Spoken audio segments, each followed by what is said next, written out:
Monsoon का 7वां spell मुल्क भर में 670 जाने ले गया। मुख्तलिफ वाक़यात में 1000 अफराद जख्मी हुए। चेयरमैन NDMA ने क्लाउड बर्स्ट के मजीद वाक़यात का खदशा जाहिर कर दिया। खबरदार किया कि मॉनसून के 2 मजीद स्पेल्स आएंगे जो ज़्यादा ख़तरनाक साबित हो सकते हैं। 7वें मानसून के स्पेल से गुजर रहे हैं। इसमें अब तक तकरीबन 670 के करीब जानी नुकसान हो चुका है। लोग बदकिस्मती से इसका शिकार हुए और इसमें तकरीबन 1000 के करीब वो लोग हैं जो मुख्तलिफ इंजरीज से गुजरे। ये वो इंजर्ड हैं जो कि इस वक्त इनको ट्रीटमेंट की दी जा रही है। ये जो स्पेल जब ख़त्म होगा 22 से 23, तो we are looking at a little more worry, थोड़ा सा ये इंटेंसीफाई भी हो सकता है। कुछ मज़ीद जगहों पर भी हमें क्लाउड बर्स्ट और लोकलाइज रेन्स दोबारा या बारिशें दोबारा भी देखने को मिल सकती हैं।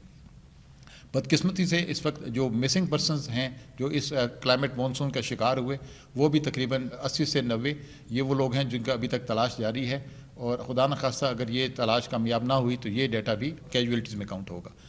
अभी 2 मानसून के स्पेल्स और आ रहे हैं जो 23 अगस्त से एंड ऑफ अगस्त है, और दूसरा पहले 10 दिन सितंबर के, ये ज़्यादा क्रिटिकल हैं।